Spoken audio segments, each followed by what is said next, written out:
세상에는 눈으로 보고도 믿을 수 없는 일들이 빈번하게 일어납니다. 국토면적 전세계 109위에 불과한 대한민국에는 왜 그렇게 믿을 수 없는 인물들이 등장하는지 모르겠습니다.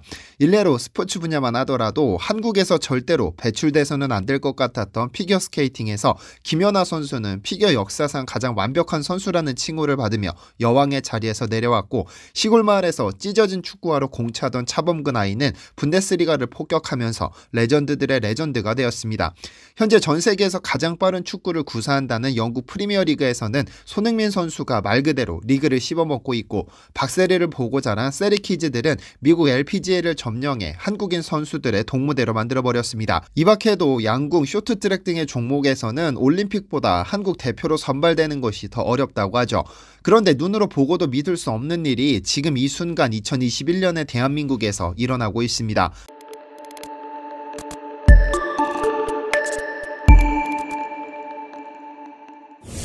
안녕하세요, 디스멘터리입니다. 우선 사진 몇 장만 보고 시작하겠습니다. 지금 여러분이 보시고 계신 이 사진들은 이탈리아 북부의 신기노댐에서 촬영된 실제 사진입니다. 눈으로 봐도 90도는 좋게 될 수직 절벽을 기어오르는 이 동물들은 마치 처음부터 그 자리에 그려진 벽화 같지만 실제 살아있는 야생염소입니다.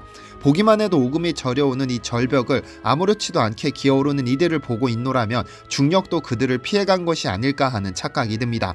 아무리 봐도 조작 같다고요. 그럼 실제로 영국 BBC가 촬영한 영상을 보겠습니다. 이들의 정체는 4600m 이상의 알프스 산맥의 가파른 암벽지대에서만 사는 알파인 아이벡스입니다. 중력을 무시하고 이렇게 가파른 절벽을 기어오를 수 있는 이유는 그들이 생존을 위해 택한 방법입니다. 초식동물인 염소는 자신이 생존을 위해 나트륨, 즉 소금이 필요하다는 것을 본능적으로 알고 있습니다. 나트륨은 모든 땅에 사는 짐승들이 태어날 때부터 섭취해야 하는 가장 기초적인 생명유지 장치인데, 끊임없이 오줌과 땀으로 배출되는 나트륨을 보충하기 위해 죽음도 불사합니다. 이 야생 염소들이 이렇게 50m가 넘는 수직된 벽으로 오르는 것도 벽에 말라붙은 소금을 핥아먹기 위해서죠. 이렇게 중력을 무시한 것처럼 눈으로 보고도 믿을 수 없는 일들이 지금 현재 한국에서 일어나고 있습니다. 얼마 전 한국무역협회가 발표한 2021년 수출입 평가 및 2022년 전망 보고서에 따르면 올해 한국의 수출은 전년 대비 24.1% 증가한 약 6,362억 달러, 수입은 29.5% 증가한 약 6,057억 달러를 기록할 것으로 내다봤습니다. 정확한 수치는 내년 초가 되어야 알겠지만 새해를 얼마 남겨두지 않은 상황에서 발표된 이 보고서의 수치가 정확하다고 보았을 때 한국은 대단한 기록을 쓴 겁니다. 무역액이 1조 3천억 달러를 넘어서게 되니까요. 역대 최대 무역액은 코로나가 시작되기 전 2018년으로 수출입 총 1조 1,401억 달러였습니다만 불과 3년 만에 역대 최고 기록을 다시 써내는 것입니다. 2018년에는 320일 만에 무역액 1조 달러를 넘어섰는데 올 2021년에는 299일 만에 이를 넘어서면서 21일이나 앞당겼습니다. 그런데 많은 뉴스 기사와 신문이 올 한 해 한국의 수출은 특히 석유화학 제품이 가장 빛났다고 평가했습니다. 실제로 산업통상자원부가 발표한 2021년 상반기 수출입 동향 보고서에 따르면 석유화학 제품의 상반기 수출액은 역대 처음으로 260억 7천억 달러를 돌파해 역대 1위를 기록했고, 그 증가율이 무려 51.1%로 모든 수출품을 통틀어 1위를 기록했습니다. 그런데 이건 마치 중력을 거부하면 뺨을 기어오른 아이벡스와 같은 이야기가 아닙니까? 한국은 석유가 없는데 어떻게 석유 제품으로 1위를 기록할 수 있는 걸까요? 누군가 거짓말을 하고 있는 것은 아닌 걸까요? 보통 한국을 저주받은 나라라고 부릅니다. 특히 석유라는 연료에 있어서만큼은 그렇죠. 쿠웨이트도 사우디아라비아도 UAE도 죄다 바다에서 석유를 끌어올리는 해상유전인데 한국은 삼면이 바다로 둘러싸였음에도 석유 한 방울 없습니다. 윗동네 북한만 하더라도 같은 한반도인데 360여 종의 필수 지하자원의 매장 가치가 한반도의 24배인 6,983조 원이라고 알려져 있고, 2003년에 발간된 한반도 경제보고서에서는 북한의 원유 매장량을 총 735억 배럴로 추산하는데, 이것이 사실이라면 북한은 세계에서 10손가락에 드는 석유 부국이 됩니다. 물론 한국에 석유가 한 방울도 나지 않는 것은 아닙니다. 보통 석유와 천연가스는 함께 매장되어 있는데 석유가 많으면 유전이라 부르고 천연가스가 많으면 가스전이라고 합니다. 한국은 1998년 울산 남동쪽으로 58km 떨어진 지역의 울릉분지의 동해가스전에서 생산성 있는 천연가스와 석유가 발견됐고 2004년부터 올해까지 열심히 뽑아 올렸습니다. 덕분에 한국도 세계 95번째 산유국이 되었죠. 한국인은 예부터 손기술이 뛰어나고 산을 긁어 밭을 만들 정도로 인내심이 강합니다. 그래서 초라한 수준의 석유 매장량을 아예 손기술 하나로 뛰어넘어 버렸죠. 바로 석유화학 산업과 석유 정제 산업을 발전시켜 세계에서 가장 높은 곳을 점령해 버렸는데요. 전 세계에서 가장 큰 에너지 기업으로 알려진 브리티시 페트롤리움은 매년 BP 보고서를 발행해 에너지 관련 통계를 제공하는데요. 지난 2020년 발표된 보고서에 따르면 한국은 정제 설비 능력에서 세계 5위인 것으로 나타났습니다. 미국, 중국, 러시아, 인도에 이어 세계에서 5번째를 기록했는데 단일 정제 공장별 정제 능력을 따져봐도 최상위입니다. 전 세계 600여 개의 정유 공장 중 SK에너지가 세계 2위, GS칼텍스가 4위, SO일이 5위를 기록해 탑5 안에 당당히 세계 기업이 포진하고 있는데요. 정제 능력이란 석유에서 등유, 경유, LPG, 중유, 납사, 잔사유 등 다른 물질을 추출해내는 능력을 말하는데 한국은 하루 최대 339만 3천 배럴을 정제할 능력을 갖추고 있죠. 전 세계 전체의 약 4%를 한국이 책임지는 겁니다.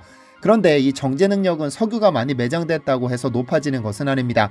세계 1위 원유 매장량을 자랑하는 베네수엘라는 한국의 30% 수준, 사우디아라비아는 한국의 70% 수준, 이란이 60% 수준입니다.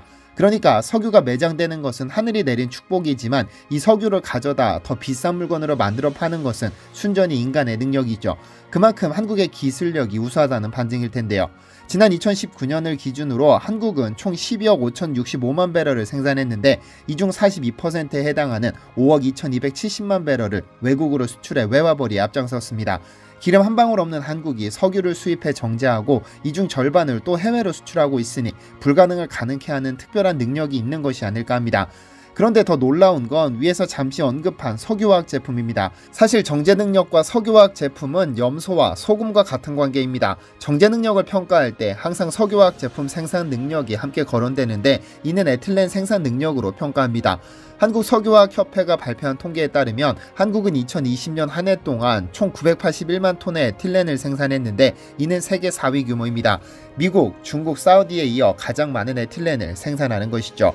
사실 석유화학 제품이라고 하면 선뜻 와닿지 않는 분들도 있습니다. 그런데 여러분이 하루를 살면서 사용하는 생활용품의 70% 이상은 전부 석유화학 제품입니다. 칫솔, 옷, 타이어, 컴퓨터, 스마트폰, 볼펜, 신발 등 소프트웨어를 제외한 거의 대부분의 물건이 석유화학 제품의 작품이라고 보시면 되는데요.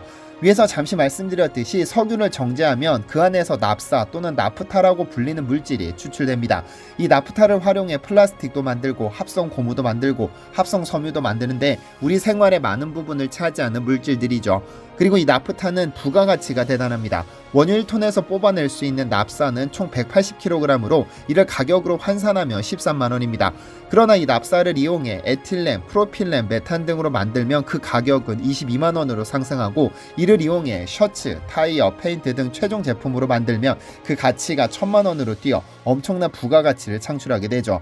다시 말해 13만원짜리가 1000만원짜리로 변하는 마법을 부리는 겁니다. 투자 대비 70배의 수익률을 남기는 투자라면 한국의 입장에서 결코 하지 않을 이유가 없었습니다.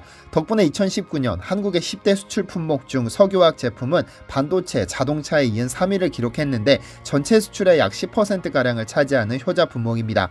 그리고 이러한 석유화학 제품을 생산하기 위해 거의 매년 수입 품목 1위를 차지하는 것이 원유입니다. 444억 달러의 원유를 수입해 정제시킨 후 석유화학 제품으로 만들어 241억 달러의 외화를 벌어들였습니다. 30kg 무게의 염소가 중력을 거부하고 90도 절벽을 오르는 것처럼 세상에는 불가능해 보이는 일들이 많습니다. 그 누구도 석유 한 방울 없는 한국이 석유를 수입해 70배의 수익을 얻는다고 말하면 말도 안 되는 헛소리라면서 비웃을지도 모르는 일입니다. 하지만 자신이 눈으로 목격하지 않았다고 사실이 아닌 것은 아닙니다. 산타 할아버지를 한 번도 본 적은 없지만 산타 할아버지의 존재를 믿는 것처럼 말이죠. 한국이 앞으로도 이렇게 불가능한 일들을 현실로 만들어주기를 바랍니다.